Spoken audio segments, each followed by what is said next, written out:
Plágio é uma conversa a dois com um convidado. Todas as semanas, Bruno Lemos e Filipe Gomes juntam-se a um convidado para plagiar os podcasts que gostam. É mais do que um debate, é menos do que uma entrevista. É uma conversa com um contraditório em que, no fim, todas as opiniões interessam. É um debate em que nunca ninguém perde, porque todos têm razão.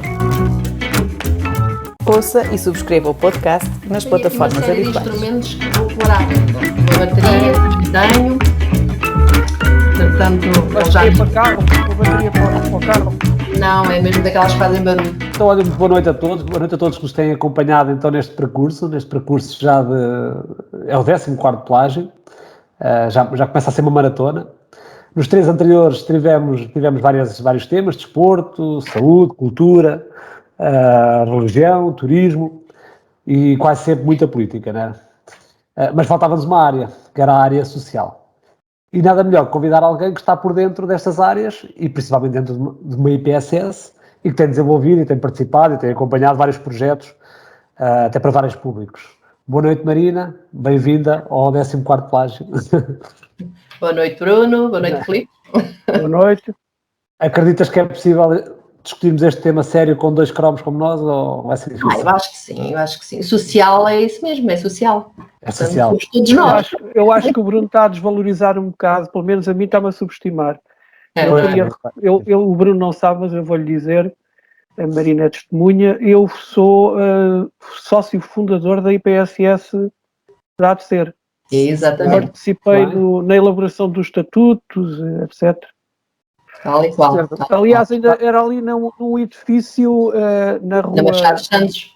Exatamente. Lá por cima dos Orinóis. Uma sala muito pequenina. A chamada Rua das Retretas. Exatamente. O Amadeu diz que não, disse logo que não. Tem vários Ele era nosso vizinho. Filipe, olha, boa noite, Filipe, já agora, deixa-me cumprimentar. Boa noite, Marina, boa noite, Bruno Lemos. Sim, senhora. Estou em contagem decrescente, pá. Então. Para me inscrever, para ser vacinado, sou o próximo. Muito já bem, podes. Olha, eu já inscrevi o meu marido, ok? Isto é a idade tem as suas vantagens, Filipe.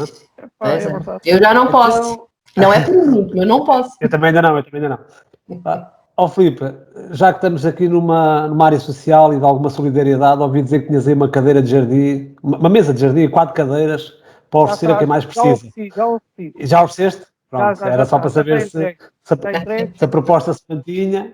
Não, eu ofereci a uns amigos meus, mas os meus amigos é tudo malta muito fina, não gosta de coisas em segunda mão. A mesa só tinha 3 pernas, não é? Portanto, era importante, tinha menos 4 pernas.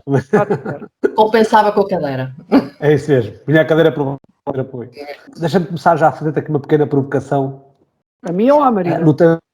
Não, Filipe, claro, não é? Eu não vim aqui para ser provocada, atenção. Mas depois, então, esquecemos de avisar esta parte. Pois. Eu no teu Facebook encontrei lá uma fotografia de uma participação tua cívica que tiveste a 4 de março de 2018, diz lá na fotografia, numa iniciativa do Rotary, a plantares uma árvore no Pinhal de Leiria. Depois destes 3 anos fazias o mesmo? Depois do que sabes, era? Fazia porque... Pronto, porque eu acho que aquilo é um bocadinho de todos nós, é nosso e fazia. É mais que fazia, porque já que há outros que não fazem. Não Marina, é mais pelo convívio, não é?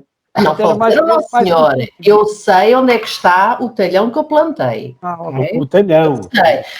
O talhão, a linha. Aquilo era por linhas, não é? Então eu sei qual era a linha que eu plantei. E de vez em quando ainda passamos lá para ver se as coisas estão a crescer. Pronto, naquela fase realmente os pinheiros não estão a crescer tanto, ou seja, os que são espontâneos, que estão agora em crescimento espontâneo, se calhar já cresceram mais do que aqueles que foram plantados naquela altura, né? Todas aquelas plantações que existiram. Mas eu nunca me arrependo nada do que fiz. Não faz nada.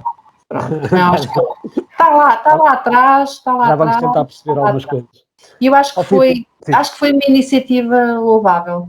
E em termos de Rotary, uniu não só o Rotary da Marinha Grande, mas a nível nacional, ou seja, vieram vieram clubes rotários de todo o país para esta iniciativa. E são iniciativas realmente da comunidade para a comunidade, e acho que o que importa é isso. E eles vão crescer. Filipe, não escapas também uma provocação, não é? Tu que és um bom samaritano e ainda por cima escoteiro, quer dizer, não. Qual é que foi a tua boa ação hoje?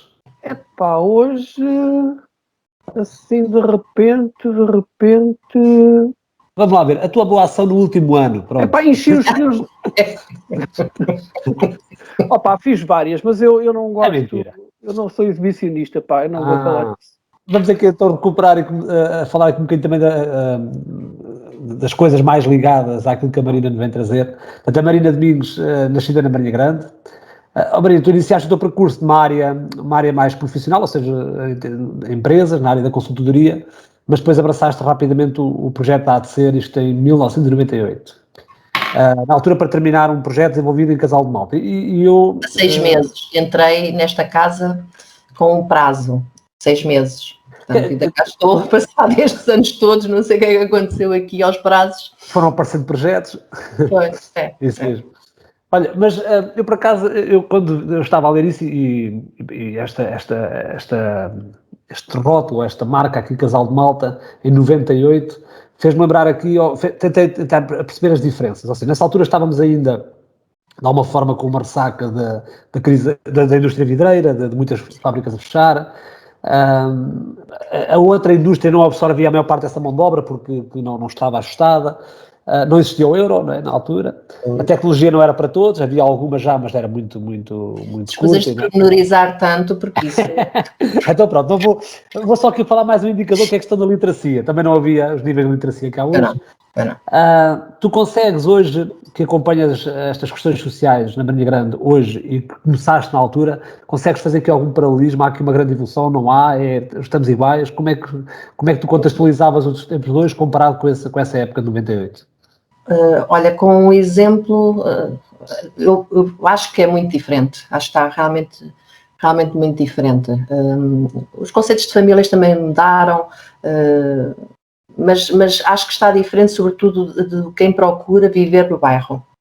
E nós, neste momento, temos, além da habitação social no bairro, ou seja, que são praticamente as mesmas famílias ou filhos ou que continuam a viver ali, mas visivelmente não se vê tanto dos problemas que existiam naquela altura. E um exemplo claro disso era, por exemplo, os nossos miúdos que tínhamos ali em Casal Malta, no sítio ainda que temos hoje as salas de estudo, iam para casa sozinhos. Muitas vezes à noite nós até tínhamos reuniões por ali e eles continuavam na rua, por exemplo, ou seja, não havia fatores de proteção tão grandes como existem agora em relação aos miúdos. E estavam ali muito expostos, diretamente expostos aos comportamentos de risco que havia ali, que era visível para toda a gente que passasse no bairro ou que entrasse no bairro, não é? E o entrar no bairro também tinha muito estigma e se calhar com algum... Com uma razão de ser, não é? Com alguma razão de ser. Hoje já não considero, até porque entretanto abriram-se negócios também no próprio bairro que acabou por dar uma luz ao próprio bairro. Acabou por dar. Penso que houve uma grande evolução. Nos nossos miúdos, por exemplo, também houve uma grande evolução. Nós temos famílias realmente com grande vulnerabilidade social, porque elas existem, ela continua a existir, mas com outro tipo de questões que não sejam, nomeadamente as toxicodependências, que era muito incisivo ali, não é?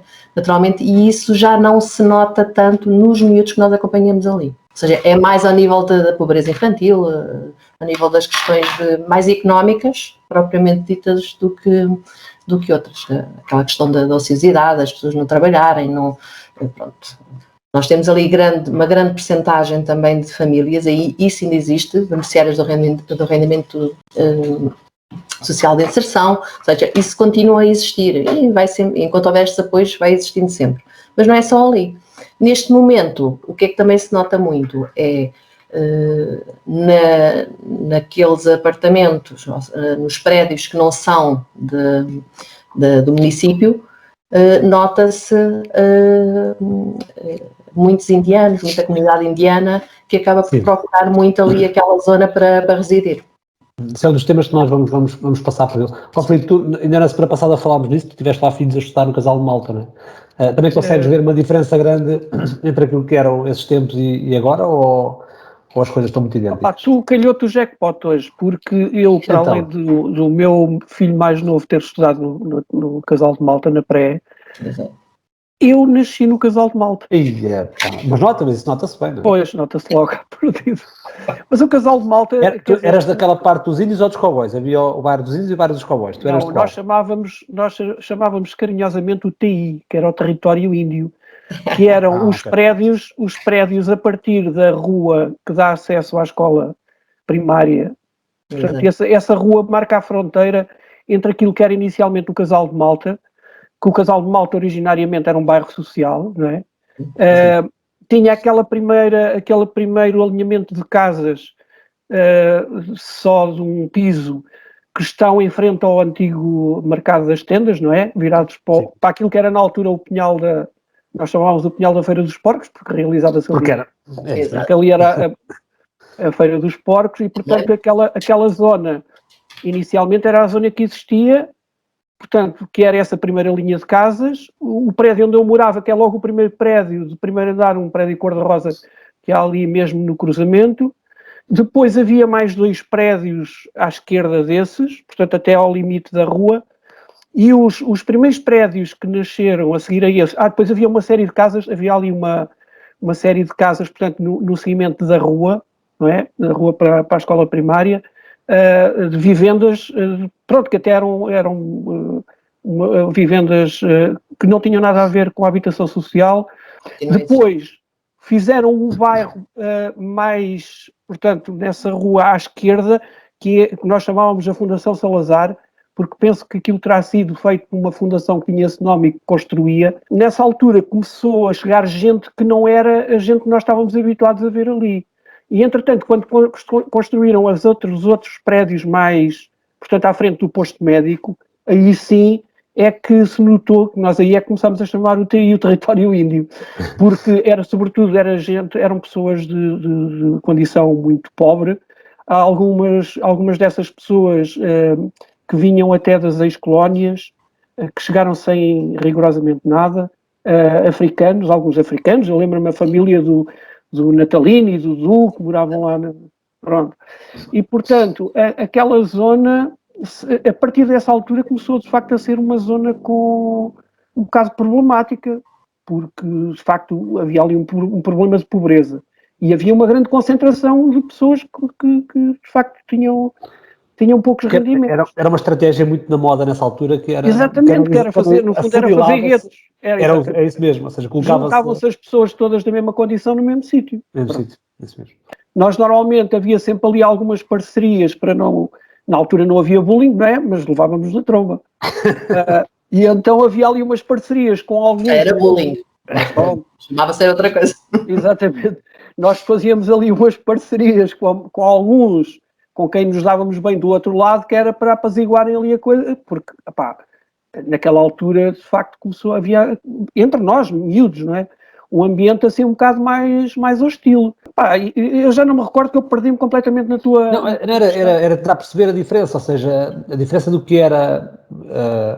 do que foi esses momentos mais complicados quando aparecem esses prédios mais complicados, e aquilo que é hoje, que queremos uma zona de passagem. Eu acho que passam lá por dentro, né? Está lá uma rua importante lá dentro, está lá a polícia, teve lá um banco até há bem pouco tempo, quer dizer, hoje é diferente, né? Hoje está integrado na cidade. Né? A altura mais problemática foi aquela altura da droga. Sim. Essa altura foi, de facto... Muito complicado. Porque via-se, quer dizer, aquilo era família sim, família assim. Sim. Nós já lá chegamos a esse tema. Complicadíssimo, não é? É que víamos tudo, pronto, víamos. Não havia preocupação de se esconder, se calhar agora continua a haver, claro. mas não é visível, não é? Claro. Marina, eu vou-vos propor, Marina e Filipe, vou-vos propor hoje um programa um bocadinho diferente, vou propor uma ronda, ou seja, em vez de começarmos logo pelas nossas irritações, até porque o Filipe anda muito enervado, e se a gente começa com irritações, eu tenho que pôr o comprimido, não há necessidade disso. Então vamos aqui utilizar aqui um bocadinho a estratégia do filme do curioso caso de Benjamin Button, e vamos começar pela terceira, quarta idade, agora fala-se muito nestas questões, e depois vamos descendo até à parte do início da infância e com isso vamos passar um bocadinho pelos projetos que tu ou conheces, ou participaste, ou coordenas, e começar então por esta fase da terceira idade ou da quarta idade, portanto, daquela fase... Os séniores. E estamos a falar, há uma marca que eu acho que é muito importante na questão do sénior, mais do que a idade, normalmente é a questão da reforma, né? Ou seja, depois da reforma há ali um momento crítico. E a pergunta que eu te faço é como é que os nossos idosos, os nossos velhos, os nossos séniores, como é que eles podem aproveitar melhor esta fase da vida? Eu sei que a ADCER tem um projeto, já vais falar um bocadinho certamente sobre ele, mas há outras situações mais complicadas. Mas começávamos por aí. Como é que os séniores hoje chegam a esta fase e podem realmente aproveitar esta fase da vida? Eu acho que neste momento são os primeiros que podem aproveitar a vida, porque já estão todos vacinados. Bem visto. E o Filipe Quais, né? Curiosamente, nós esta semana, nós temos uma das ações que temos dirigida à população sénior e sobretudo é esta questão, nem é só séniores, ou seja, é esta questão da inatividade, após uma vida inteira de atividade, depois chega-se e para-se, o que é que eu vou fazer agora? É um bocadinho por aí. Nós temos uma ação que é a Informática Sénior, que já temos no âmbito do CLDS desde 2009 e foi sempre uma coisa muito interessante porque permitiu a cada um deles aproximar-se das próprias famílias através do computador, foi muito interessante. Então esta semana já retomamos essa, ou seja, verificámos, já estão todos vacinados, e então é engraçado porque eles acabam por estar já predispostos já a vir a retomar as suas atividades, estão desertos para retomar as atividades, nomeadamente a questão da tertúlia. Nós temos alguns, no Facebook um grupo da tertúlia fechado, um grupo fechado, onde eles vão, ao longo de todo este tempo, foram publicando coisas, o que é interessante, ou seja, mantém-os ativos, mantém-os atentos, que acho que isso é extremamente importante, porque nestas idades o mais importante não é... se calhar alguns gostam de estar a jogar as cartas, ou gostam de estar só a sentar e a conversar com os amigos, ou a conhecer novas pessoas, ou a passear, porque não? Mas sabemos que isso também nem toda a gente o consegue fazer, nem toda a gente o pode fazer, naturalmente, mas acho que o estar ativo, com o cérebro ativo, é das coisas mais importantes, continuarem a estar, a dar algum contributo. Uma das coisas que eu acho que era interessante apesar das nossas coletividades, e nós temos muitas coletividades, eles próprios chegarem-se e pegarem, se bem que deve haver algum rejuvenescimento nelas e em algumas ideias, mas porque não haver alguma mistura entre mais velhos e mais novos, até para passar legados, para passar a história, para passar podia ser curioso, uma das ações. Nós esperamos voltar com a nossa tertúlia dos Anos de Ouro em outubro, portanto estamos a criar neste momento já condições para voltar, em segurança naturalmente. Quais são as principais atividades da tertúlia? A tertúlia é um espaço informal de encontro de saberes, ou seja, nós nunca, e fomos várias vezes desafiados em transformar a tertúlia numa universidade sénior, só que as universidades séniores são mais rígidas. São mais formais, ou seja, tem que estudar. Tem que estudar, pronto. E ali no fundo é um encontro de amigos, é um encontro de pessoas que vão entrando novas também, que fazem novas amizades e que vão ouvir eles próprios podem falar, há sempre um momento aos tertulianos, onde não são só professores, normalmente são professores convidados das várias áreas do saber, como o português, expressão dramática, filosofia, história do mundo, a filosofia, ou seja, mais variedíssimos temas que podem ser debatidos.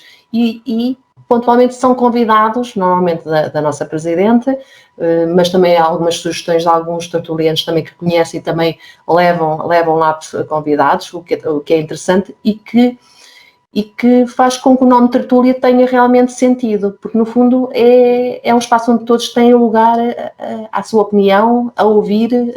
Qualquer pessoa se pode escrever, Marina. Qualquer pessoa se pode escrever. E para além disso tem um coro fabuloso, que já teve o prazer de tocar com os mais afamados artistas verneses. Eu acho que sim, eu acho que foi um momento único e especial.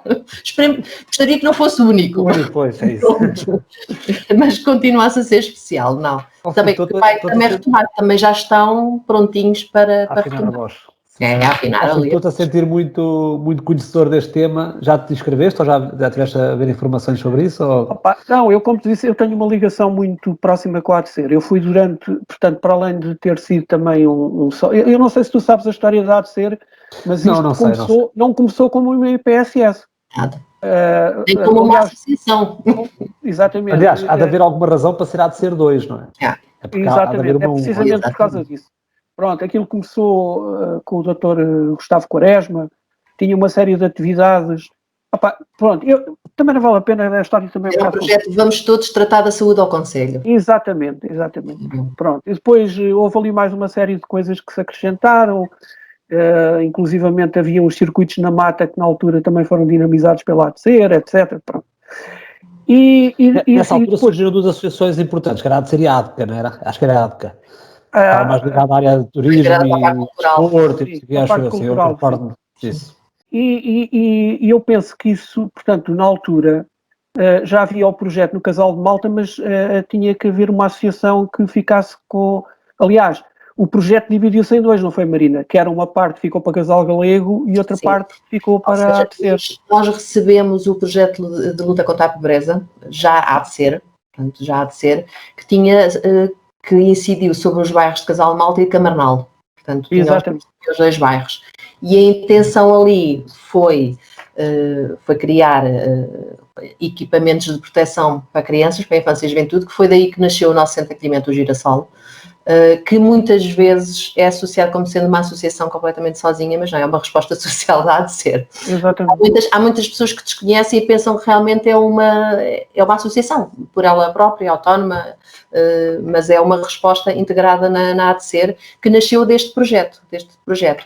E depois nasceu também um centro de convívio e um serviço de apoio domiciliário. Na altura, a direção da ADCER achou por bem nós não monopolarizarmos toda esta ação social.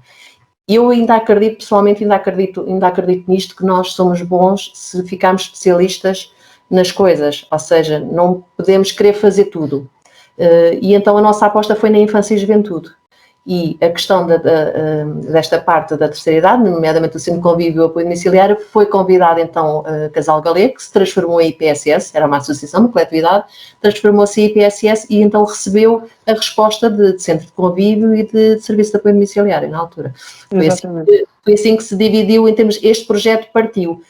Eu acho que os projetos são isto mesmo, são experiências. Eu sou uma pessoa muito de projetos. Talvez pela minha área de formação, não sei, mas eu gosto de desafios e não gosto de estar sempre a fazer a mesma coisa. Acho que isso, para mim, acho que me comunicava um bocadinho com o meu sistema nervoso, ter que estar sempre, toda a vida, a fazer a mesma coisa. Isto permite-nos, nós estamos no mesmo sítio durante muitos anos a fazer sempre coisas diferentes. Novas. E dar respostas às necessidades que vão existindo, porque a área social... apesar de não ser, se calhar é a área menos visível, é social, mas é a área menos visível da comunidade, tem muita evolução, tem muita mudança e tem muita necessidade que vai sendo criada com essas mudanças. E cabe-nos a nós irmos adaptando, estamos observando. Acho que o nosso papel é realmente de observar e ver o que é necessário e quem é que precisa de nós. Nós estamos na comunidade para isso mesmo, é para atuarmos em quem Mas, precisa. Bruno, eu só para concluir a minha ligação... Não faz mal, só para concluir a minha ligação... Esqueceste, se calhar, dizer que eu quando começo a falar não tal. Não tem problema. Nós temos uma buzina. Exatamente. Não, mas isto, portanto, eu participei como sócio fundador da IPSS, portanto já na ABCR2. Sim, sim. E depois, durante que, não sei, a ABCR2 tem quantos anos? Até 2002, faz as contas. Pronto, fazer as contas, tem 19 anos. Tem 19 anos. Portanto, eu se calhar desses 19, durante uns 14 ou 15 anos, aliás, ininterruptamente pertenço ao Conselho Fiscal desde o início. Pertences, sim senhor. Portanto, no início como presidente... já tomaste posse, portanto. Durante uns 14 ou 15 anos como presidente e depois como vogal. E, portanto, é por isso que eu conheço o IPSS e, para além disso, há pessoas familiares que também frequentam a tertúlia. Sim.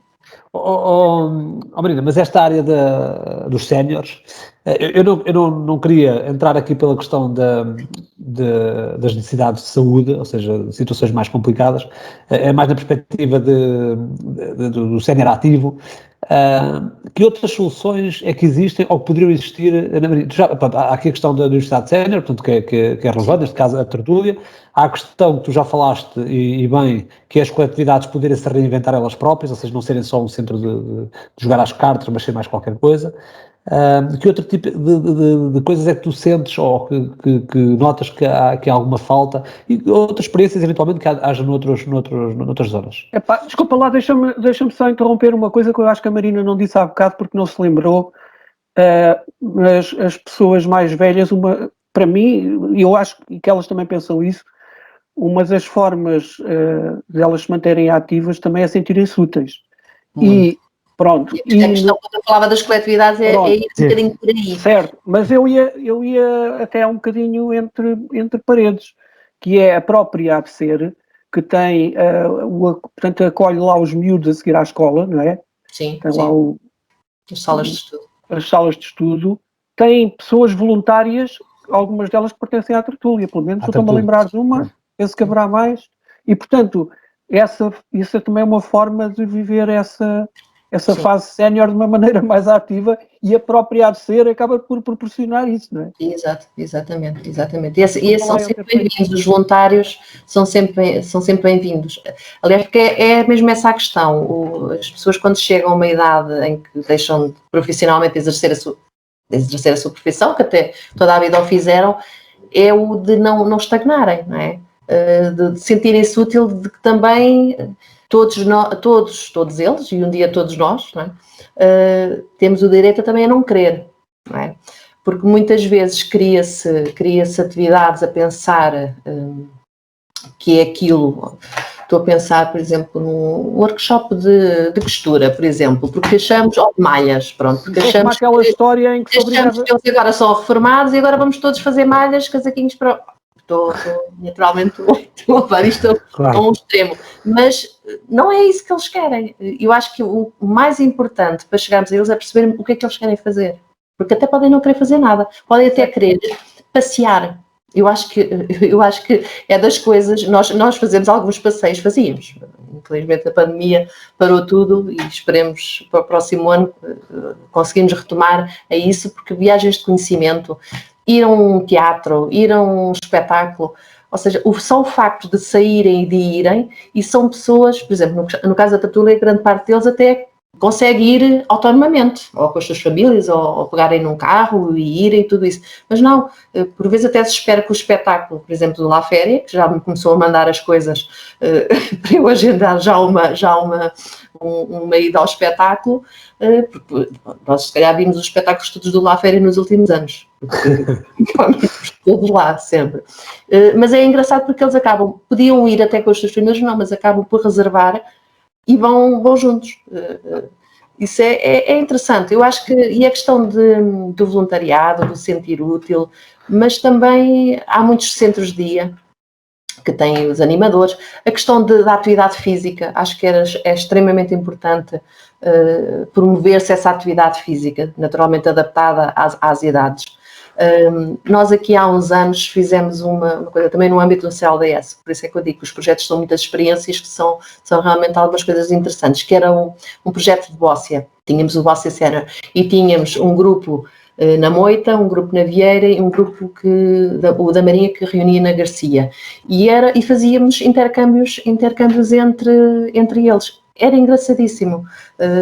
E aí está, é uma atividade física e mental que não carece de grande esforço, mas que fala-os mexer, fala-os ir, fala-os sair de casa. A tertúlia tem uma grande importância no facto de, aos dias que reúnem, que é às segundas e quintas, que era às segundas e quintas, sim, que as pessoas arranjam-se, vão ao cabeleireiro, algumas delas, porque vão à tertúlia. Para, o curioso da preocupação de mas vou bem, não é? E isto não é questão da vaidade, mas também é. Não é? Por exemplo, no verão, normalmente não existem aulas no verão, o encontrarem-se, por exemplo, em São Pedro, marcam e encontram-se no café, ou seja, são pequenas coisas. Marina, não há histórias de amor. Eu ainda sei tudo. Sei que há histórias de grandes amizades, de grandes e bonitas amizades, de pessoas que não se conheciam de lado nenhum e que ali começaram-se a conhecer e realmente fizeram-se grandes amizades e se mantêm, infelizmente ainda hoje se mantêm. Já perdemos muita gente, infelizmente. Nós já fomos mais de 100 pessoas a frequentar, quando fechámos éramos cerca de 60 pessoas e grande parte perdemos não pelas melhores razões, naturalmente. Olha, para fecharmos esta parte aqui do grupo sénior... Deixa-me só acrescentar, porque se calhar não respondi completamente à tua. Eu quando digo fechar, não tem que ser fechar, mais à frente podemos voltar ao tema. É a questão da parte cultural também, ou seja, sim, de iniciativas culturais para eles, dirigidas para eles. E nós temos salas de espetáculos na nossa terra, felizmente, já os temos, que podiam realmente, durante o dia, porque não? Pois é isso que eu estava-me a lembrar, assim, há essa vantagem do horário. À noite é mais difícil, naturalmente, saírem, não é? E por que não durante o dia? Não sei. Até mesmo do ponto de vista até do ponto de vista do investimento, há de ser mais barato trazer aqui um espetáculo à tarde, provavelmente, porque o artista até se calhar segue e vai fazer à noite noutro sítio. Exato.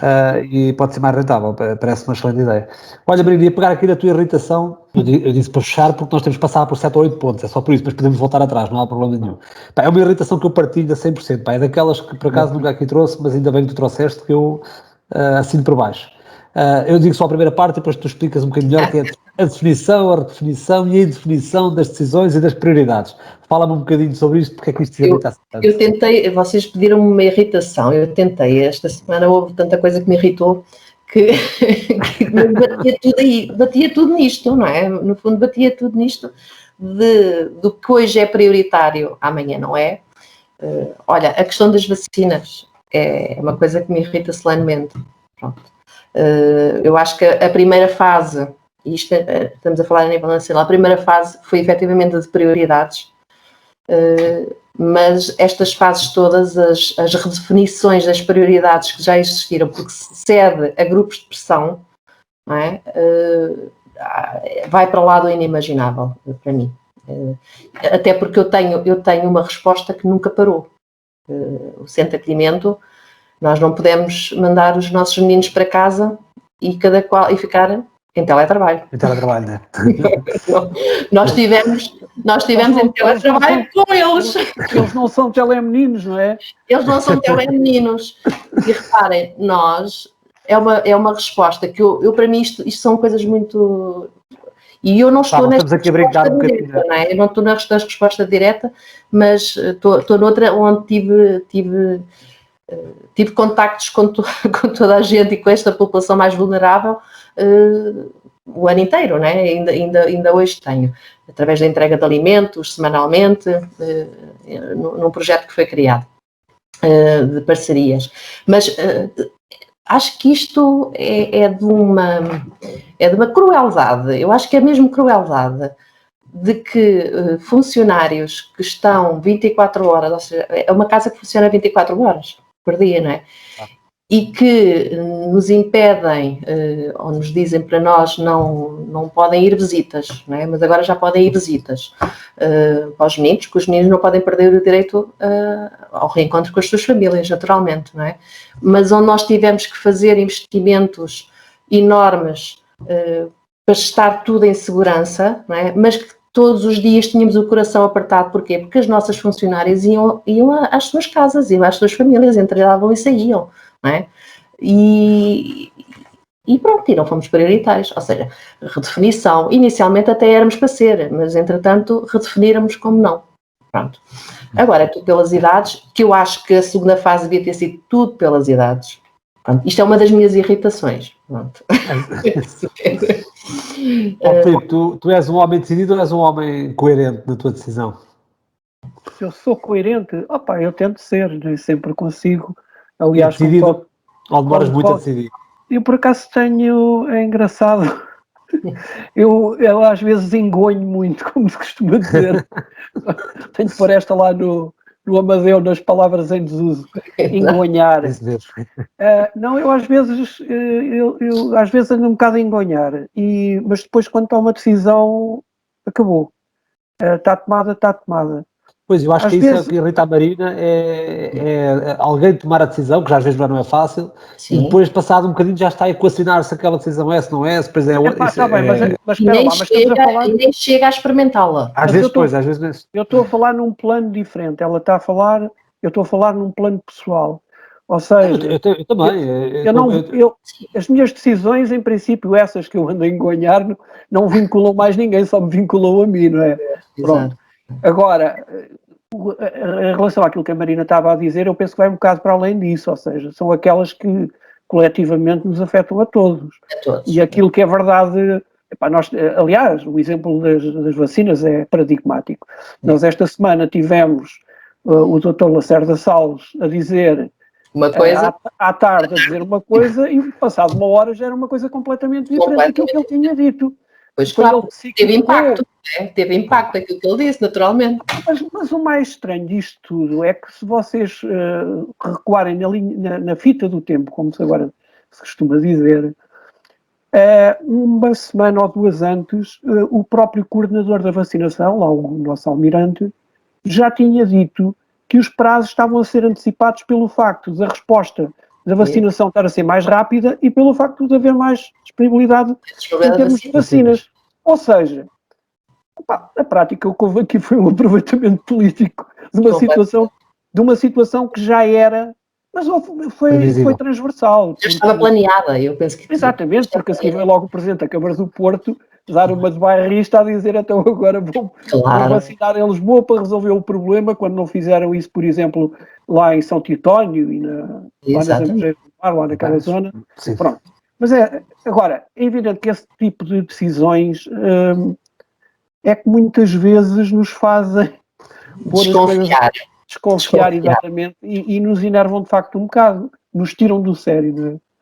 E eu estou de acordo com a Marina, de facto, isso é um bocado irritante. Se pensarmos isto, atenção, isto vale o que vale, que todos nós temos o direito e o dever de sermos vacinados, naturalmente, né? Mas eu não consigo pensar numa classe que esteve sempre em teletrabalho e que quando volta ao trabalho é toda testada e toda vacinada. Enquanto nós temos empresas que tiveram sempre a trabalhar, nós tivemos os supermercados sempre a trabalhar e que isso não aconteceu, não é? Então esses não deviam ser prioritários também? Nós comemos, nós fizemos entregas ao domicílio, não é? Ou seja, houve entregas ao domicílio porque alguém está a trabalhar, teve a trabalhar, não é? E pronto, não sei. E assim, não quer dizer que não se mude. Atenção, não é essa a questão. Não... Agora, mudar tanto e de semana para semana mudar tanto, baralha um bocadinho. Quem está mais atento, se calhar baralha um bocadinho. E depois coloca em dúvida realmente todo o processo. Todo o processo do confinamento e do Covid, acho que é a grande crítica, que é mais ou menos transversal a toda a gente, ao longo deste tempo foi sempre essa incoerência, ou seja, foi não se perceber uma linha coerente. Apesar de uns concordarem ou não, mas essa coerência... Bruno, mas eu aí também tenho, sejamos justos, ninguém estava preparado. Não. Ninguém estava preparado e nós temos que perceber que há aqui avanços e recuos que são inevitáveis. Agora, de facto, é que eu digo, há que mudar, mas tanto... Agora, de facto, há coisas que... Essa que eu estava a dar o exemplo, no espaço de 1 hora, a coisa mudar. Qual? Quer dizer, não faz sentido.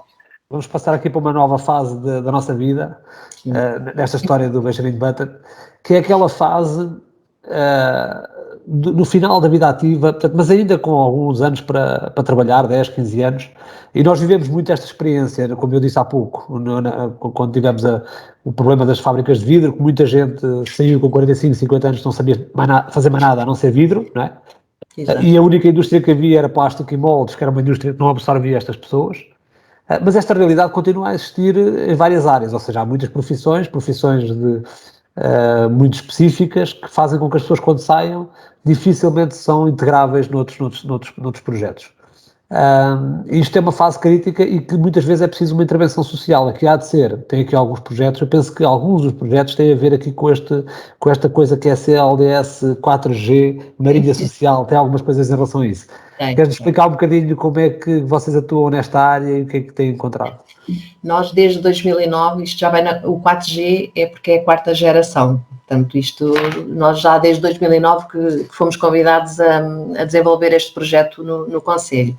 E tem havido algumas mudanças mesmo na tipificação do território. Inicialmente nós começámos, e naquela crise de 2009, de muito desemprego, começámos por ser classificados ao nível de território com grandes níveis de desemprego. E atuámos. Uma das ações que nós até hoje mantemos, nós neste momento estamos num território que foi alvo das calamidades e fomos classificados nesta 4ª geração por aí, mas nós mantivemos as ações ao nível da organização profissional. E isto é o quê? Nós temos pessoas que acompanhamos ao nível do apoio psicossocial. Temos questões desde crianças a séniores, ou seja, toda a população que acompanhamos e que são encaminhados de vários sítios, mas depois temos aqui a questão da integração socioprofissional destas pessoas. E um dos trabalhos que nós fazemos e quisemos manter até agora, apesar de não ser prioritário nesta 4ª geração, foi o facto de o tecido empresarial nos contactar, habitua-se a contactar. Nós temos algumas empresas que precisam de pessoas e contactam-nos. E sabem que nós enviamos, nós fazemos, muitas vezes publicamos nós os anúncios e fazemos uma pré-triagem das pessoas, ou seja, acabamos por individualizar muito estes processos. Não nos substituímos ao Centro de Emprego, ao Instituto de Emprego. Não nos substituímos. O que nós fazemos, o que eles não conseguem fazer, eles conseguem convocar ou mandar convocatórias com o algoritmo do sistema deles, que encaixa nas idades, talvez, e nas habilitações literárias e naquilo que as pessoas se calhar disseram que gostariam de fazer, mas se calhar nunca fizeram, e vão à entrevista sem haver este trabalho individualizado. Ou seja, o que é que nós conseguimos fazer aqui? Afinar muito o perfil individual da pessoa, se é aquilo que a empresa quer. Não é?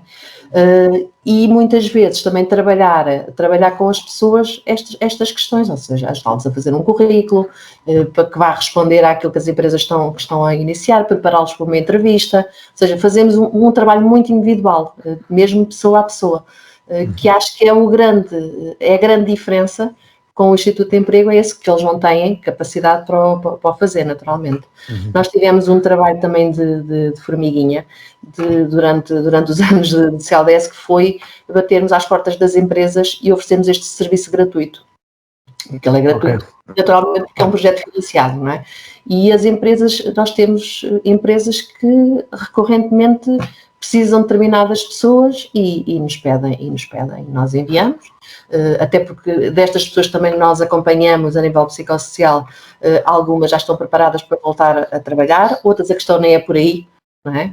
Mas que estão desempregadas, É um projeto que também, pelo facto de trabalhar em rede com outros parceiros, que também nos permite também nos movimentar a este nível de percebermos se existe alguém que aquela instituição, por exemplo, acompanha, que até precisa de colocação, e acaba por haver aqui uma troca de sinergias, para lá, bastante importante, e que no fundo responde ao mercado.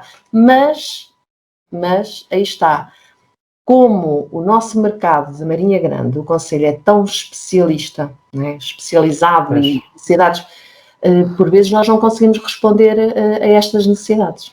Isso, imagino que seja uma das dificuldades, mas eu estava aqui a pensar noutra situação que tem a ver com por um lado, a pandemia traz-nos normalmente o aumento destes problemas, normalmente, mas por outro lado também dificulta mais a atuação destas instituições a resolver estes problemas. É isso que acontece também aqui nesta área? Sim, claramente. Nós temos alguns pedidos ainda de empresas e só com aquelas pessoas que já acompanhávamos, que nós continuámos a manter os apoios por videoconferência.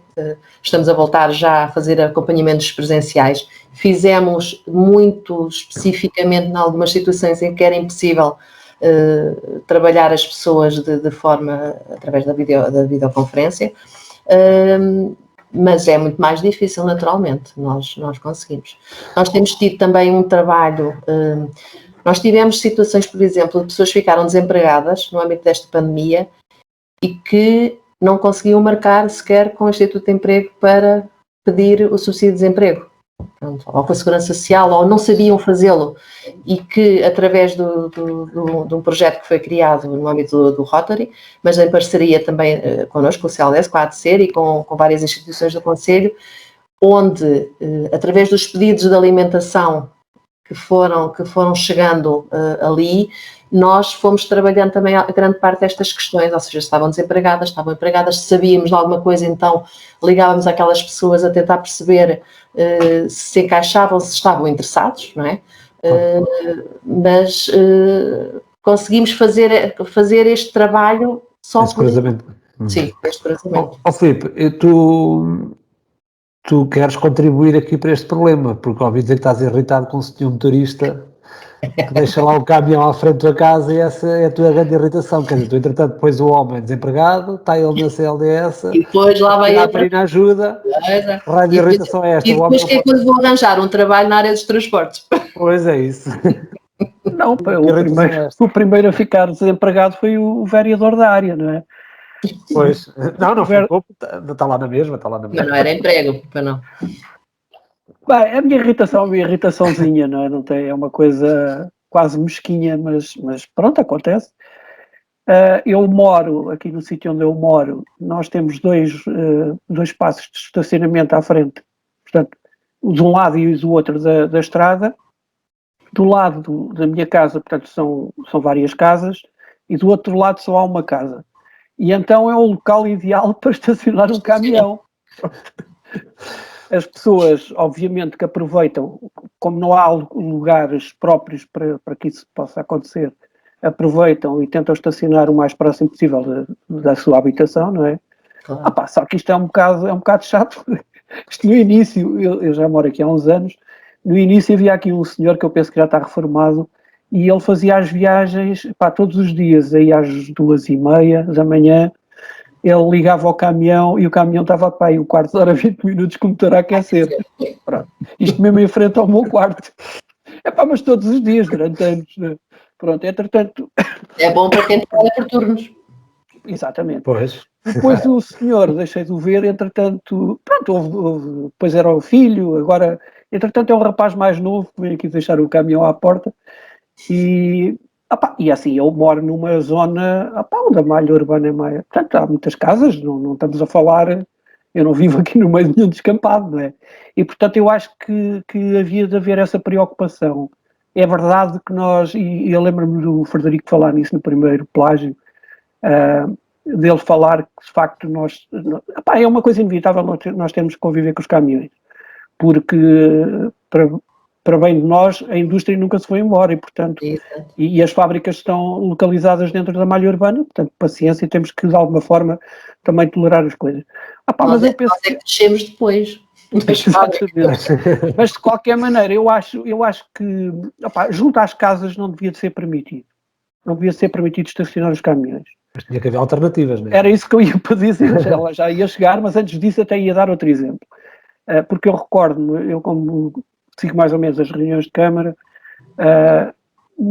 aconteceu ali naquela zona, e até é uma pessoa que eu conheço, na zona do Lidl e da Barbosa Almeida, que é uma zona onde estacionam carraças de caminhões e até autocarros da rodoviária. E, portanto, há uma pessoa que mora ali numa casa ao lado do Lidl que foi reclamar e pedir para porem lá o estacionamento proibido. Isto foi...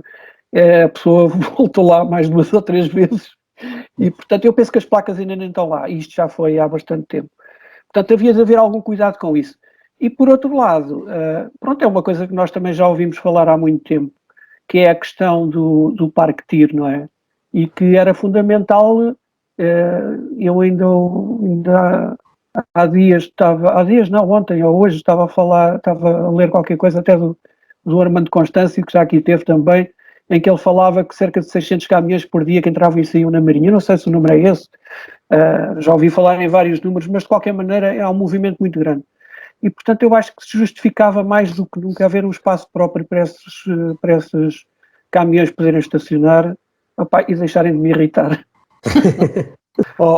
Marina, eu ia passar agora aqui para uma nova fase, ia descer aqui mais uma década ou 2 e ia pegar aqui numa realidade, já falaste aqui um bocadinho também sobre ela, ou penso que foi o Filipe até, tem a ver com a questão da imigração.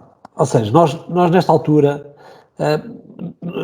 temos um conjunto de povos, de culturas que chegaram à Marinha Grande por várias razões, desde do retalho com asiáticos, desde há uns anos muita gente dos países de leste da Europa, brasileiros, que sempre foi mais ou menos transversal, as próprias etnias, a etnia cigana, portanto, que continua a estar muito cá presente na Marinha Grande.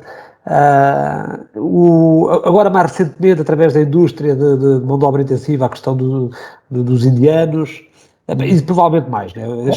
Bruno, deixa-me só fazer aqui um parênteses, que eu já tinha visto isso no Parque Mártires, do colonialismo, e agora vi atrás do estádio, portanto, naquela zona foi requalificado, onde tem o campo número 3. Sim. Onde está até o lançamento aquela coisa para o lançamento do martelo. Estavam a jogar cricket este fim de semana. Olha, vês, engraçado. E não estava aqui a considerar, e também não considerei aqui alguns, também houve uma altura, por causa da Escola Profissional da Marinha Grande, veio para cá muita gente de Cabo Verde, que eles também se juntavam todos a jogar basquete, ou seja, era raro ver alguém jogar basquete na Marinha, e eles juntavam-se ali no parque também, no colonialismo, também a jogar basquete. Mas estamos a falar já, eu não sei em termos percentuais o que é que isto significa, agora os censos provavelmente vão dar estes números. Mas tem impacto. Na nossa eu lembro-me que há uns anos houve vários projetos, nomeadamente até na Associação Comercial houve esses projetos de integração de pessoas de países de leste, até para ensinar português e coisas do género. Hoje há projetos transversais para tentar integrar estas pessoas, ou as pessoas chegam pela indústria, a maior parte delas pela indústria, e depois vão-se ambientando e uns integram-se, outros nem por isso. Como é que a coisa está a funcionar aqui na Marinha Grande? Que eu tenha conhecimento, não há. Há grandes projetos. Pode haver, eu não tenho conhecimento de tudo.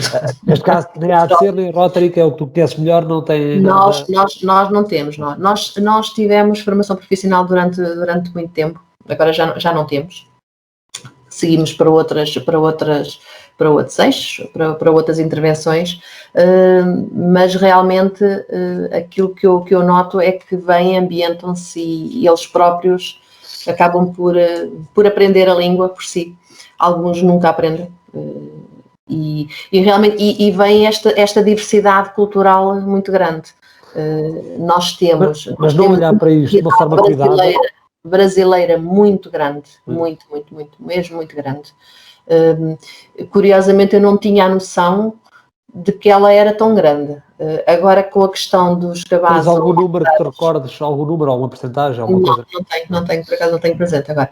Mas, por exemplo, esta questão dos cabazes alimentares, nós tivemos um sem número de pessoas que estavam em trabalho temporário, que foram logo os primeiros que ficaram desempregados com esta questão da pandemia. E muitos deles brasileiros. Mesmo muitos.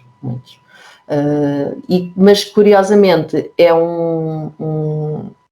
é um povo brasileiro, ou seja, estas pessoas que cá estão são aquelas pessoas com vontade de trabalhar, efetivamente, porque elas deixaram de ter o apoio e ter o nosso apoio não em muito tempo, não em pouco tempo, ou seja, procuraram e agarraram as soluções que existiram, o que é louvável, e foram dos primeiros a dizer, olha, eu não preciso mais, podem dar a outras pessoas que precisem mais, não é? Ou seja, isso é louvável, isso é louvável. Continuamos a ter uma grande comunidade de ucranianos, de russos, ou seja, de países do leste, continua a existir bastante, mas que estão perfeitamente integrados. Muito, muito, muito bem integrados. Com os miúdos na escola, nós acompanhamos alguns meninos na parte das salas de estudo decorrentes dessas famílias, mas perfeitamente integrados. Não está. Pronto, depois temos uma nova realidade cultural, pronto, que é realmente a comunidade cigana, que é cada vez maior. E aqui eu não sei onde é que a posiciono. Sim, eu coloquei aqui nesta... Culturalmente, por exemplo, eu hoje, em minha casa, saí de manhã, entrei à hora do almoço, depois saí depois do almoço e quando cheguei à noite, continuei a ouvir o mesmo estilo de música. Marina, desculpa lá, mas também não é uma comunidade, por aquilo que eu apercebo, também não é uma comunidade muito homogénea. Não, pelo contrário. Eu acho que são grupos dentro de grupos. São diferentes, culturalmente. Nesta quantidade de indianos que apareceu agora, já não é bem assim, já é ao contrário, né? Já parece uma sociedade única que aparece cá, ou seja, é uma mini Marinha Grande aqui dentro. Eles têm uma organização muito própria. Muito própria, né? Já cheira um bocadinho a caril, Não, mas faz lembrar um bocadinho... Temos as lojas indianas, pronto, claro. Foram criadas... Aliás, como houve uma altura que nós tínhamos uma loja de produtos do leste. Sim, e brasileiros também já houve... A comunidade era tão grande e a procura era tão grande desses produtos que não existia oferta, não é? O Bruno costuma ir cortar o cabelo ao indiano. Por acaso nunca fui, mas não... Não, mas eu estou a dizer isto na brincadeira, mas é engraçado, às vezes falamos e há colegas que vão, até porque aquilo está sempre aberto, não é? Pois é, aquilo nunca fecha. Só comigo. E era isso que eu tinha perguntado também ao Filipe. Uma das coisas que eu reparo, por exemplo, nós, e aqui é curioso, tem a ver com o ser marinhense. Nós dizemos e com algum orgulho e consideramos marinhense e gostamos da nossa cidade, apesar de tudo o que nós podemos dizer, mas muitas vezes não a vivemos. Se vocês forem ao fim de semana, ao domingo, nomeadamente, ao Parque da Cerca, por exemplo, é uma coisa impressionante. Eu não sei se está lá alguém que nasceu na Marinha lá, não sei, tenho dúvidas. Até praticamente imigrantes, muitos mesmo, e depois pessoas que não são imigrantes, mas que são migrantes também. Portanto, eles vivem claramente. E se vocês fizerem uma pesquisa pelo YouTube, principalmente em comunidade brasileira, nota-se muito, há muitos vídeos de brasileiros a promover a Marinha para o próprio Brasil. Epá, eu vivo aqui, tem isto, tem aquilo, tem aquilo outro, aconteceu isto, aconteceu aquilo. Já vi. Sim. Também é da comunidade cigana também, mas os brasileiros existe muito. Nós muitas vezes no serviço interrogamos assim, mas chegou aqui, mas porquê que foi para aqui? Pronto, quem escolheu quem é que tem aqui? Não, porque um amigo me falou que aqui era bom, vem para cá, que aqui é bom. E assim que chegam agora, ligam-nos a perguntar onde é que podem recolher a cesta básica também, mas pronto. Ou seja, então, a informação passa. Ou seja, eles têm o conhecimento de tudo o que se passa por aqui, mas realmente essa promoção, e nas redes sociais também se vê muito isso, a própria promoção, muitas vezes até quando os marinhenses dizem mal da terra que têm, e eles veem como é que é possível dizer então tão mal da terra, isto aqui é tão bom. Não é? Marina, mas a também se calhar é um bocadinho diferente, não é? Marina, nós temos que perceber uma coisa, o principal fator de atratividade é a oferta de emprego. É a oferta de emprego, claramente. Eles vêm por... Sim, está bem. No caso do Brasil. É evidente, nós estamos a falar de comunidades que vêm de sítios, quer dizer, onde a realidade não é a mesma que a nossa, portanto, provavelmente chegam a um mundo encantado. Pronto. Exatamente. Agora, de facto, a Marinha, e cada vez se nota mais, e isto não é só cá na Marinha, aliás, esta questão da agricultura também nos veio despertar a atenção para isso. Há muito tipo de trabalho que nós... Foi despertar uma coisa que toda a gente sabia que ninguém queria ver. Sim, mas... Sim, Marinha, tudo bem. E há problemas destes só parecidos aqui na Marinha ou não? Não, penso que não. Pá, que eu tenha conhecimento, não. Estão perfeitamente integrados, estão nas suas casas, têm os seus descontos, penso que aqui na Marinha isso não se verifica. Não, eu estava a dizer que, para mim, o principal fator de virem para terras como a Marinha tem a ver com essa questão do emprego. Sim. E o que eu estava a dizer era que me apercebo cada vez mais. Epá, eu, por exemplo, as pessoas que fazem a limpeza, que antigamente se viam que eram portugueses. Estou a falar das limpezas, por exemplo, da rua. Sim. Tu hoje passas e são todos indianos.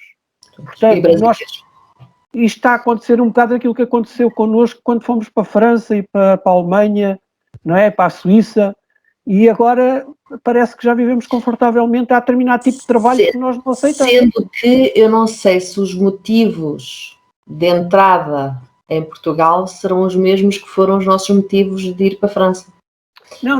Porque aqui isto é um passaporte europeu, não é? Entrar aqui, conseguires emprego e até conseguir estar no sistema, claro, e que de repente desapareces e vais para outro país. Marina, há uma coisa que eu tenho a certeza, é que quer daquelas pessoas que foram daqui para a França e para a Alemanha nos anos 30, 40, 50 e por aí fora, ou aquelas pessoas que foram agora quando teve cá a Troika, ou daqueles que vêm de lá para cá, toda a gente procura uma vida melhor. Isso é... sem dúvida.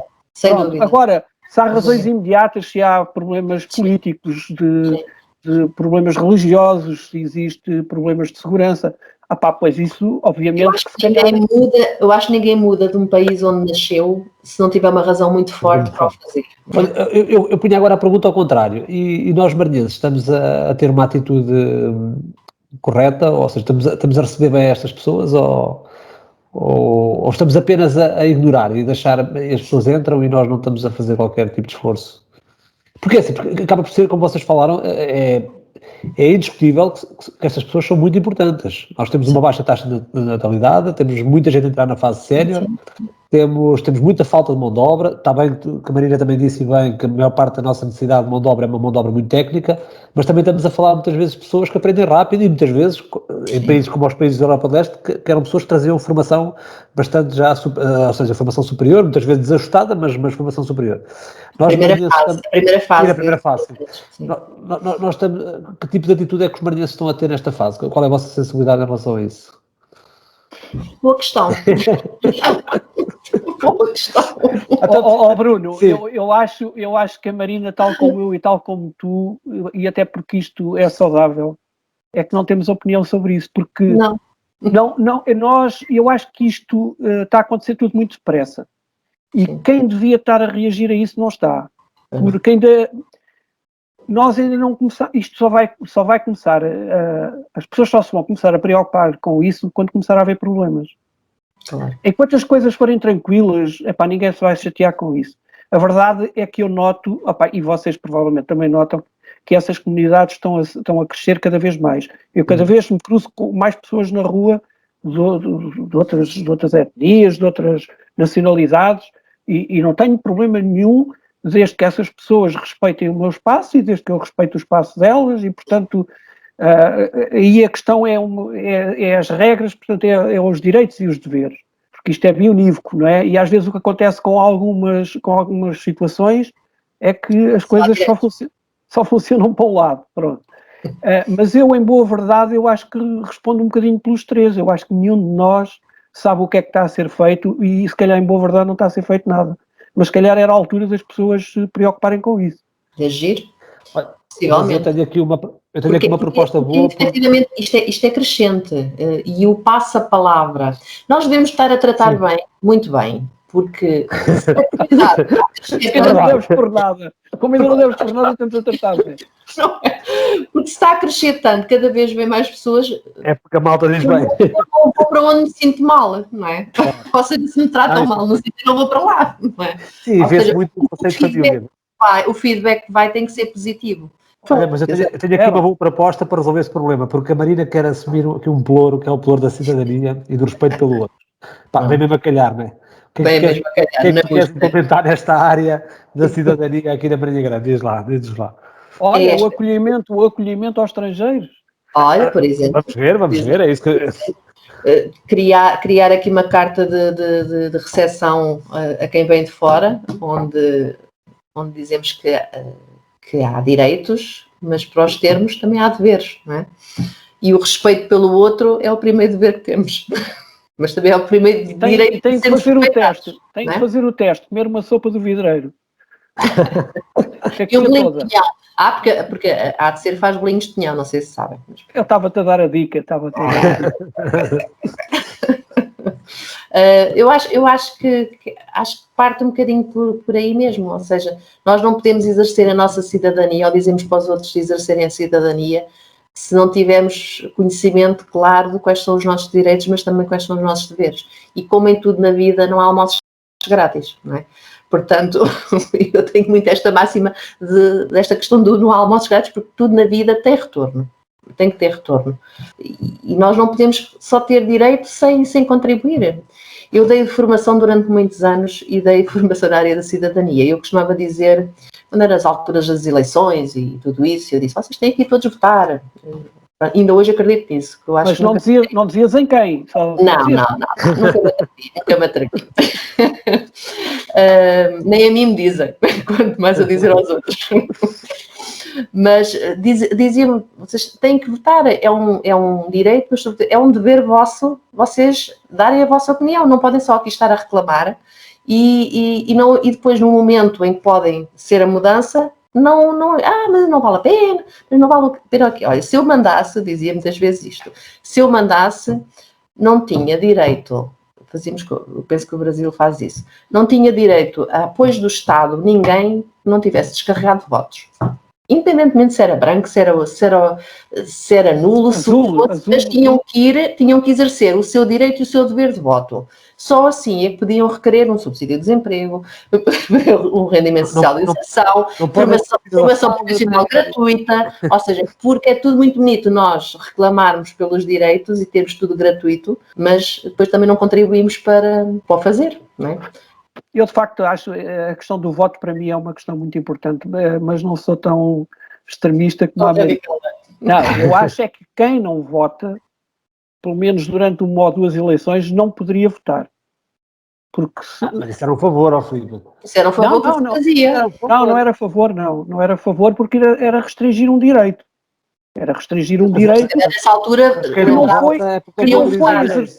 que não foi exercido enquanto dever. Pronto. Agora, a Marina diz, quer dizer, isto implica dois sentidos e nós temos que ter muito essa consciência e apelar muito para essa consciência dos dois sentidos, quer dizer, não vale a pena.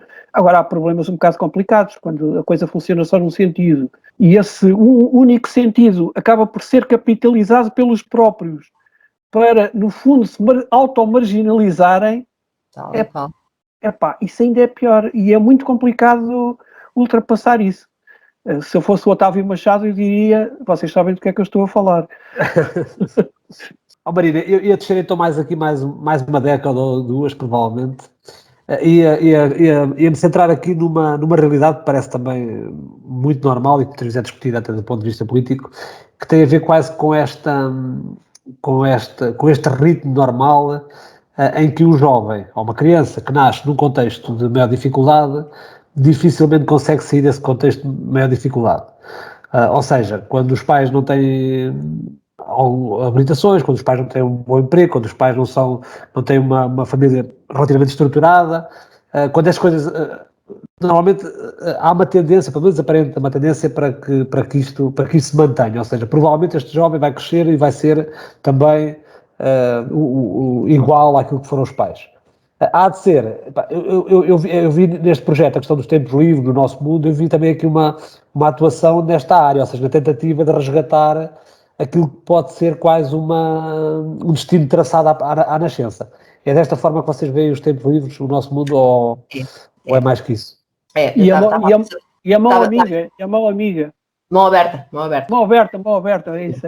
Agora está tudo concentrado no nosso mundo. Atualizado. Até porque nós reduzimos ali as faixas etárias. Agora, muito pelas questões da pandemia, tivemos que reduzir o número de crianças. Nós tínhamos ali cerca de 95 miúdos.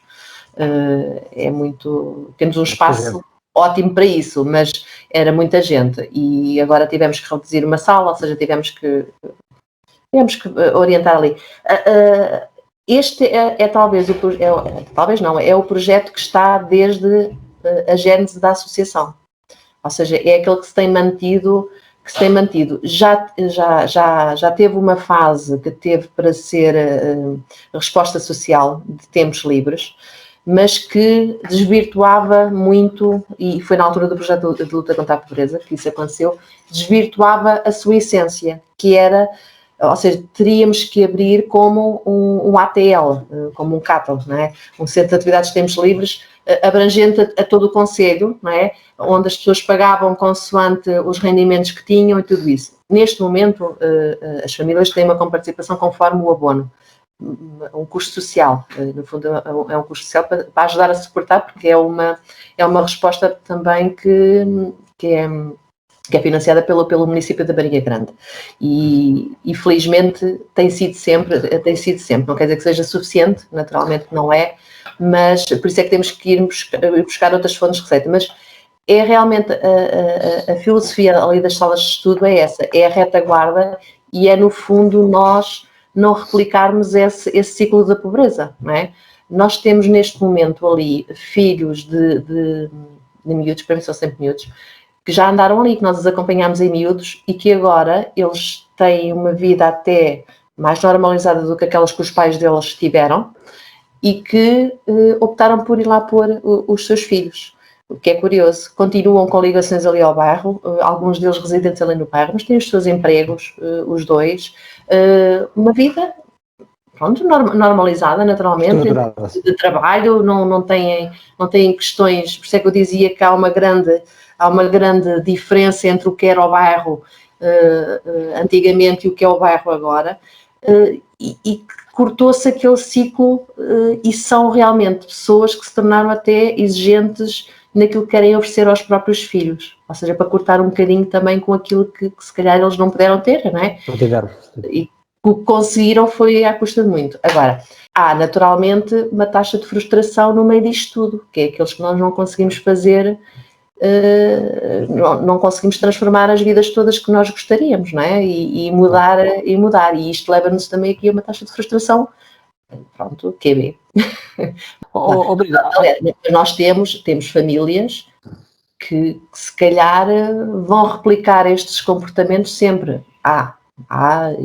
Estou-me a lembrar aqui de meia dúzia delas, se calhar, que vão sempre, aquelas famílias que eu... 4G. Esta parte vai ser cortada agora. Que famílias 4G, não é? Não, são as intrabalháveis. Trabalháveis. As minhas colegas não gostam muito quando chega alguém assim, e os recursos que esta família já teve, os direitos que esta família, estão a ver a questão dos direitos e dos deveres, não é? Ou seja, os recursos que já se gastou com esta família e não sai daqui, ou seja, não quer sair, porque há pessoas que não saem porque não querem também, não é? Não mudam porque não querem. Há pessoas que não têm capacidade e competências para o fazer, mas há outras pessoas que estão bem como estão e ponto. Não querem sair daquele ciclo e vão transmitindo sempre isso aos filhos. E nós temos famílias que se calhar transmitem que conseguem o mesmo sem o mínimo, sem taxa de esforço. Portanto, para que é que vão mudar? Não é? Olha, eu passava o valor do trabalho começa a ser adquirido de outra forma e as escolas aqui têm uma grande responsabilidade, felizmente, nesta educação, não é? Que devia ser educação, os pais deviam dar esta educação, mas através dos GAFs, dos gabinetes de apoio à família, através das respostas que existem também, que no fundo são fatores de proteção da evolução destas famílias, também acabam por ajudar e potenciar estes miúdos para que pelo menos tenham um futuro. A escolaridade obrigatória também foi uma mudança que diminuiu fortemente o insucesso escolar, não é? Ele continua a haver, por vezes é tapado, mas pronto. Mas existe um investimento muito grande da escola que acaba também por ajudar a mudar estas atitudes também. Eu recordo aqui as palavras sábias do Cesário, em que dizia que continuava a acreditar que a escola era onde podia haver o melhor elevador social. Sim. Continuava a ser um lugar privilegiado para o elevador social, não é? Sim. Marina, deixa-me então passar aqui para também uma área que nós já falámos aqui um bocadinho dela, já demos aqui alguns toques, mas eu gostava de trabalharmos um bocadinho também esta parte, que é a questão das dependências. A Marinha Grande ainda é uma cidade de toxicodependentes, ou seja, ainda temos um problema assim tão grande social, ou já é mais imagem do que outra coisa? Eu não sei se tens ouvido as notícias onde, nas 2 últimas semanas... Está bem, mas, Marina, isso às vezes não... Houve aqui apreensões, ou seja, enquanto houver mercado, apreensões porque há mercado, tem que haver quem consuma. Está bem, mas nós podemos ser os empreendedores e vender para fora. Nós temos uma vocação exportadora, portanto podemos ter aqui a malta que... Eu acho que é mais importadora e ponto de... Marina, mas uma coisa é verdade, o problema não é tão visível. Não é visível. A existir. Vocês recordam-se dos tempos da Invima, daquela... Do Parque Mártires. Completamente. Sim. Aí era visível, era a olho nu, não é? Agora não. Agora a associação teve alguns projetos. Nós atuámos sempre ao nível da prevenção, da prevenção primária, ou seja, da primeira prevenção na área dos comportamentos de risco, ao nível da infância, para que eles não se replicassem e ali no suporte às famílias e não tanto na parte dos tratamentos e das questões associadas à toxicodependência. Há uma associação na Marinha Grande que tem essa vocação e por isso é que eu dizia ainda agora no início que é importante nós sermos especialistas das coisas, não é? Porque nós só trabalhamos bem estas áreas sociais se nós soubermos efetivamente o que é que estamos, porque assim, todos nós temos que ter formação sobre as coisas, não é? Nós não inventamos nada, não é? Os problemas têm diferentes ângulos de serem trabalhados, não é? E se calhar temos que nos preparar, mas também não nos podemos preparar para tudo, não é? Daí nós também, enverdarmos realmente por diferentes áreas. Aquilo que eu acho, opinião, é que nós temos muitos trabalhos por turnos. Okay? E só quem trabalha, felizmente nunca trabalhei por turnos, mas só quem trabalha por turnos é que tem real necessidade do que é aguentar o nosso metabolismo está sempre a ser modificado em termos do horário, não é? E muitas vezes, se calhar, compensa-se com aditivos, com alguma coisa para se aguentar uma noite inteira de trabalho. Há estudos sobre isto, já houve estudos que na Marinha Grande efetivamente isso acontecia com muita frequência e mais não digo. Como diz o outro. Mas é um ponto de vista interessante, né? Ou seja, essa questão. Estavas a referir porque queres acrescentar alguma coisa? Não, estava a imaginar a malta de Nós trabalhamos, pá. Nós aqui à sexta-feira ficamos aqui até às 3 a trabalhar, portanto isto é mais do que... Filipe, há pouco estávamos a dizer, e bem, que no Parque do Colonialismo e na IVIMA eram áreas de autêntica degradação, portanto, ou seja, via-se tudo, aliás foi feito um filme e tudo, e mesmo muitas casas, muitos edifícios ocupados com estas realidades. É por isso que tu queres assumir o pelouro do imobiliário? É para resolver estes problemas ou há outra razão para tu assumir este pelouro? Podia distraído outra vez. Bem, agora uma volta completamente improvável. Mas o meu pelouro é o pelouro. Como é que tu lhe chamaste ao meu pelouro? É o pelouro do imobiliário, não é? Do imobiliário, exatamente. É o pelouro do imobiliário. Eu quero o pelouro do imobiliário porque a nossa autarquia está a ficar com um portfólio, uma coisa fantástica. Pá. Um portfólio imobiliário, o problema é que a coisa... compramos e requalificamos, mas depois não sabemos muito bem o que é que havemos de dar. Bem, e isto ocorreu-me, este pelouro ocorreu-me com a notícia desta semana de mais uma requalificação da zona entre a Biblioteca Municipal e o estacionamento do Parque da Cerca, que é uma zona de intervenção do PESU e, portanto, tem apoios financeiros, portanto, relevantes, cerca de 80%, e a Câmara vai requalificar aquele espaço e vai colocar lá mais um espaço de restauração ou de apoio à restauração, uma coisa do género. Pronto. O que eu acho que é uma péssima... A Câmara, aliás, isto foi uma... Quer dizer, foi uma proposta que foi apresentada e que passou, e que eu acho que é uma péssima ideia, pá, por várias razões, e eu acho que aqui todos têm um bocadinho de culpas no cartório, não vou alongar muito a falar sobre isto, mas uns por ação, outros por inação, outros por omissão. Eu acho que há aqui culpas repartidas, e eu acho que isto é uma péssima ideia porque para já é um investimento brutal, com uma recuperação que eu duvido. Estamos a falar de 800 mil euros, quer dizer, quando às vezes se andam a contar os tostões para outras coisas, há coisas que eu não entendo. Depois, porque eu acho que aquele espaço devia ser um espaço de uma intervenção em conjunto, uma intervenção global, porque estamos a falar de um património extremamente importante no centro da cidade, não é? E tínhamos ali uma série de exemplos que a coisa já não tinha corrido bem, quer dizer, ali ao lado temos a cafetaria de arte, que já está fechada há uma carrada de tempo. E que, tal como outras situações que estão no jurídico, como se costuma ouvir nas reuniões de Câmara. O edifício de armazenagem muito dele está fechado também. Exatamente, ou temos o café Esplanada no Mártires do Colonialismo, continua fechado, também claro. Está no jurídico. Temos o problema do Luís de Camões, que está a funcionar, mas que pelos vistos está a funcionar sem concurso. E outros, não é? Pronto. Ou seja, há aqui uma série de problemas associados a este portfólio que eu não sei, não percebo muito bem às vezes a lógica das coisas. E eu podia dar aqui mais uma série de exemplos, como o Centro Azul em São Pedro. Atenção, aqui deixa-me fazer um parênteses. Eu não sou contra a aquisição de património, eu sou contra a reabilitação de património, nada disso. Eu acho é que à partida se tem que estabelecer objetivos em relação àquilo que se vai fazer. Ora bem, a Câmara, falando de uma maneira mais correta, a autarquia, quando toma uma decisão destas, de antemão, tem que ter uma noção daquilo que tem que fazer com as coisas, ou pelo menos ter um modelo aproximado daquilo que pretende.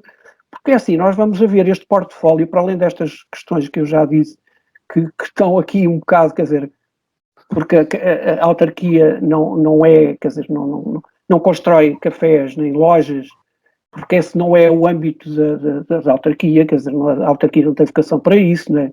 E eu não sou um liberal, não é? Não sou um liberal. Mas depois nós vemos outras situações, eu estava a referir, por exemplo, o Centro Azul. Eu não sei se as pessoas têm noção, gastaram-se 270 mil euros para recuperar o Centro Azul. O Centro Azul é o edifício em São Pedro. Em São Pedro. Está verde, não? Sim, que agora mais parece uma daquelas casas ali da zona de Mira ali perto de Aveiro, não é? da Costa Nova e mais não sei o quê. Mas eu já não vou pôr essas questões de natureza arquitetónica. Gastaram-se ali 270 mil euros. Eu tenho questionado o que é que se vai lá fazer. E eu acho que a melhor maneira de nós aferirmos se as pessoas têm alguma ideia para o modelo de funcionamento de uma coisa é quando devemos dizer, não, dá para isto, dá para aquilo, dá para exposições, dá para congressos, dá para não sei o quê, dá para reuniões, dá para isto. Ou seja, dá para tudo. Mas em concreto não se sabe muito bem para que é que aquilo vai servir. É evidente que nós precisamos ali, a autarquia provavelmente, e precisa ali de um edifício de apoio para atividades que queira desenvolver em São Pedro. Eu compreendo isso. O que às vezes me custa um bocado a perceber é os valores que estão envolvidos. 270 mil euros é muito dinheiro. É quase construir uma casa de raiz, não é? Isto são uma série de exemplos que eu aqui tinha para falar. Mas há uma boa notícia, que é, se abrimos um restaurante em cada edifício de voluto, temos o problema dos edifícios de volutos resolvido, não é? Portanto, porque recuperamos tudo. Depois podemos fechar, mas fica tudo resolvido, não é? Ficávamos, em vez de cada esquina um amigo, em cada esquina um restaurante. Um restaurante fechado. Mas é difícil recuperar. E depois também temos aqui uma questão, que até é uma questão de equidade, não é? Porque, em que moldes é que estas coisas muitas vezes funcionam? Os concursos disto, nós sabemos que as lojas da resinagem durante bastante tempo tiveram sem ninguém. Eu penso que agora, o Poeiras, o Estúdio Poeiras, pronto, praticamente só o Poeiras e o António do Roloeira, praticamente são os únicos dois. Exatamente. Mas pronto, outro caso paradigmático, aliás, esta semana foi também falado, e que eu desconhecia em absoluto, confesso que que é o Parque Campismo da Vieira. Quer dizer, temos o Parque Campismo, que é da autarquia, que está concessionado. Pelos vistos, o concessionário não paga, mas exige que lhe paguem, porque acho que há um diferente qualquer, porque acho que havia ali uma obrigação de tudo aquilo que fosse investido seria descontado nas rendas. E então há aqui um diferente entre aquilo que foi construído ou não foi construído. Mas para além disto, a gravar isto tudo, parece que, fiquei eu a saber esta semana, é que as pessoas que estão a explorar aquilo não estão licenciadas para explorar aquilo. Portanto, há aqui este portfólio de ativos que nós temos, imobiliários, precisa aqui de uma volta. Isto é o cereja no topo do bolo, já para não falarmos da Albergaria Nobre e do próprio espaço da FEIS, que continuamos sem saber exatamente, apesar dos protocolos, pseudo-protocolos, quer dizer, que na prática espremidos não são nada. Estou a falar do protocolo que foi feito com o IPL por causa da Albergaria Nobre. A verdade é que continuamos aqui com uma série de imóveis com uma série de problemas para resolver. E a minha sugestão, que nós temos na Marinha temos muitos consultores imobiliários, talvez seja a altura de se pormos até e de pôr no plano um consultor imobiliário. Eu sei que a Marina o que queria era a creche, mas vais ter que esperar mais um bocadinho, porque... mais uns 10 anos. Marina, era mesmo essa pergunta que eu tinha a fazer, quer dizer, o espaço teoricamente já existe, não existe, é muito mais que isso, não é? Ainda acreditas que vamos ter uma creche? Bruno, só para teres uma ideia, eu recordo-me das Assembleias Gerais da ADCER, era o presidente, o Dr. Álvaro Pereira, foi posteriormente presidente da Câmara, e eu recordo-me, portanto, ao tempo que, nessa altura, falava-se a miúdo da questão da creche. Portanto, isto já estamos a falar há quantos anos? Os anos. É algo que está sempre no nosso plano de atividades. Mas há uma coisa que é importante. É creche, ou seja, nós não desistimos ainda do sonho, não é? Maria, então vou-te fazer outra pergunta, que já acho que já me respondeste, mas que é importante. É que às vezes, e o caso do cinema, por exemplo, foi um caso desses, às vezes nós temos necessidade de alguma coisa, só que depois passam tantos anos até resolvermos essa necessidade, que às vezes ela deixa de ser necessidade. Ainda é uma necessidade, a creche, com a mesma lógica que foi falada para a questão dos filhos de famílias que trabalham por turnos, ainda é necessária, é importante? Sim, eu considero que sim, por essa razão mesmo. Apesar da nossa taxa de natalidade já não é muito grande, há a grande questão de que a oferta que existe tem custos muito grandes.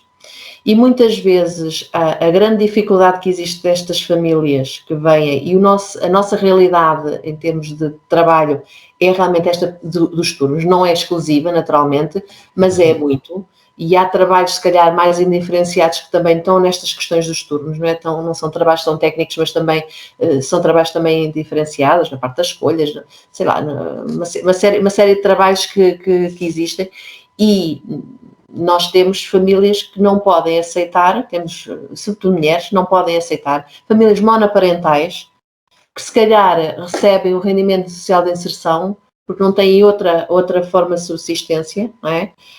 E porque não têm outra forma de onde colocar a criança, uma criança pequenina, porque não conseguem comportar os valores de uma creche privada. E a questão bate aí. Marina, eu vou-te resolver o problema. Diz-me uma coisa, o que é que falta para fazer a creche? O que é que efetivamente falta? O espaço já existe, não é? Portanto, equipa... existe, não? Pois não sei, é isso que eu estou a perguntar. O espaço existe? Não, o espaço não existe. O espaço não existe. O espaço, teoricamente, é o espaço da antiga Vima, cada vez há salas que foram dedicadas para isso. Não é nesse sentido que eu estou a dizer. O espaço não existe no sentido em que não está preparado para ser creche. Pronto, então eu vou resolver o problema. As obras, supostamente, que estavam a fazer, esbarraram num problema que não deram conta quando fizeram o projeto. E depois, quando nós sabemos que esta história dos concursos demora bastante tempo e que ultimamente os concursos ficam desertos... Está bem, mas aí também houve falta de vontade política, porque isso tinha-se resolvido há 10 anos. Se calhar os 800 mil euros daquele restaurante, se calhar resolviam o problema, ou não, Marina? Talvez não, 850 talvez resolvessem.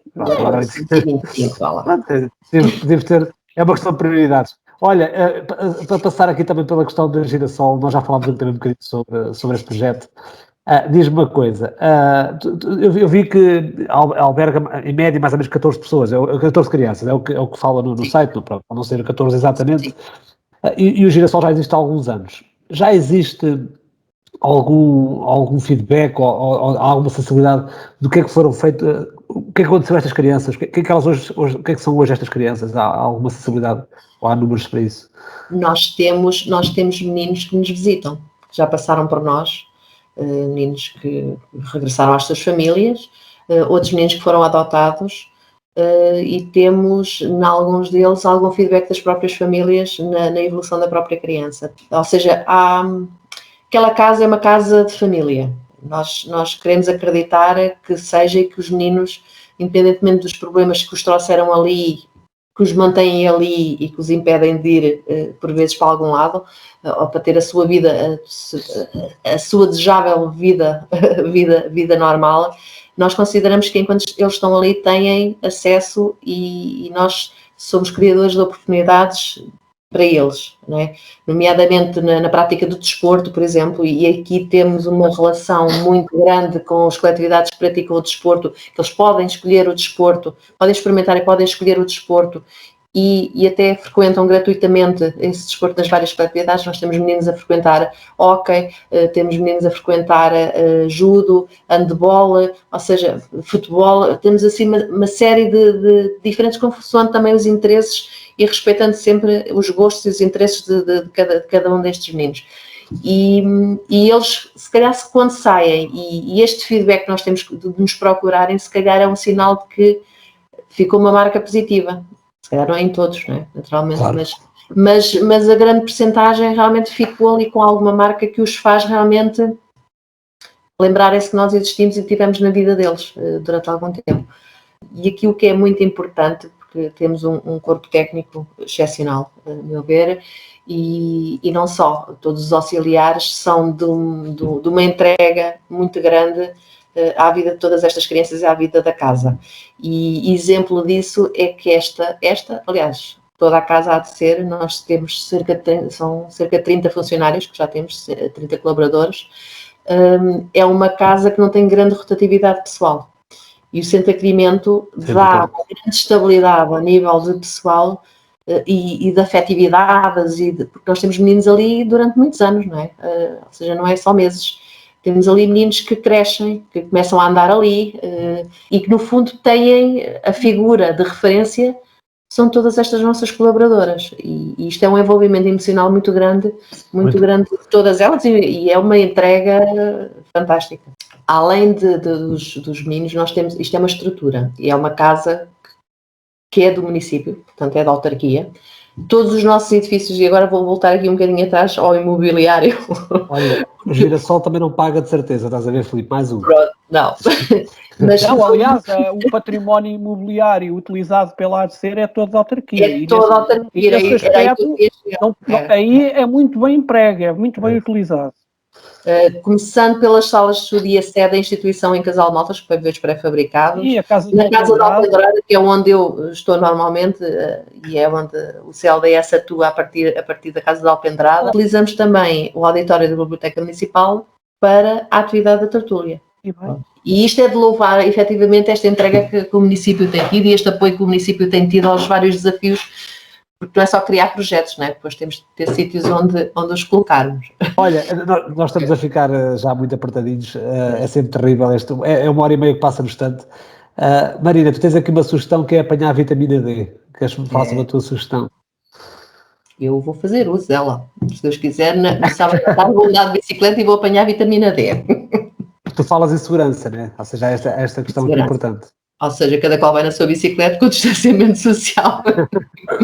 Eu pensei que fosse ir para a praia mesmo, pensei que fosse ir mesmo. Não, ainda não. Ainda não. Há muita forma de apanhar vitamina D. Eu acho que é importante, nesta fase em que estamos neste intermeio do desconfinamento e esperemos não voltarmos outra vez a estarmos barricados, porque há pessoas que se barricaram, não é? Acho que é importante nós repormos algumas energias que realmente nos fazem tanta falta a nível da saúde, não só física, mas sobretudo mental. E esta questão de apanharmos o ar livre, apanharmos vento, esperamos que não esteja muito vento, mas apanharmos o sol e carregarmos as energias, acho que é vital. E para mim é vital. Eu sou uma pessoa que gosto de sol. Filipe, qual é que é a tua sugestão para esta semana? A minha sugestão esta semana é na Casa da Cultura. Este sábado a Cristina Branco vai à Casa da Cultura às 20h30, vai cantar o seu último álbum, intitulado Eva, e leva músicos excelentes para o Bernardo Couto na guitarra portuguesa, o Bernardo Moreira do contrabaixo e o Luís Figueiredo no piano. Eu gosto muito da Cristina Branco, gosto muito da voz dela e sobretudo porque ela interpreta magnificamente alguns temas do Zeca Afonso e até do cancioneiro alentejano. Ainda ontem estive a ouvir no YouTube um espetáculo dela ao vivo na Alemanha, com uma orquestra jazz e com o Mário Lajinha ao piano. Eu não sei se há bilhetes, porque eu tenho tentado ir ao site onde se vendem os bilhetes e ele tem estado em baixo. Portanto, vou ter que passar lá na Casa da Cultura para ver se ainda consigo arranjar 2 bilhetes para mim e para a Ana. E, portanto, ou eu muito me engano, ou ainda vamos ter uma vacina aí de um vírus qualquer cá de vir, antes de termos bilhetes à venda online. A minha sugestão também é um bocadinho diferente hoje, ou seja, eu queria aproveitar para também partilhar convosco aqui uma informação que me parece importante. Então vais ser pai outra vez. Ainda não. Pronto, é para justificar a creche, ok? As 3 medidas chegam. Não, quando há 3 meses, estamos a falar já de há 3 meses que nós iniciámos este projeto, ou seja, nos atirámos aqui assim um bocadinho de cabeça, tipo, daquelas coisas é agora ou nunca. Na realidade, pelo menos falo por mim, nunca pensei ser tão enriquecedor, e tem muito a ver com os convidados que fomos trazendo cá, amigos, mas também muitos, todos eles com uma participação ativa e com muita coisa feita na nossa cidade. E tem sido conversas muito, muito enriquecedoras. Mas também, por outro lado, também participação das pessoas através das nossas redes sociais e também de forma pessoal, que nos vamos cruzando aqui e acolá e que nos vão dando algum feedback e vamos fazendo algumas sugestões e de alguma forma dando os parabéns também pelo projeto. Só trouxe aqui só um número, só por curiosidade, nós até ontem, portanto, sem contar com este 14º episódio, ao programa, nós tivemos cerca de 20 horas de programa. Mas somando as visualizações todas, estamos a falar de 1850 horas de visualizações no Facebook, YouTube, Spotify e agora mais recentemente no Instagram, que estamos também. E nós para a semana vamos fazer o nosso último programa desta série, desta temporada. Portanto, vamos terminar desta temporada. Parece os gatos de Breno. Né? Vamos voltar mais fortes. Mais fortes que segunda dose. Vamos trazer cá um convidado certamente tão importante e tão relevante para nós como tem sido até aqui.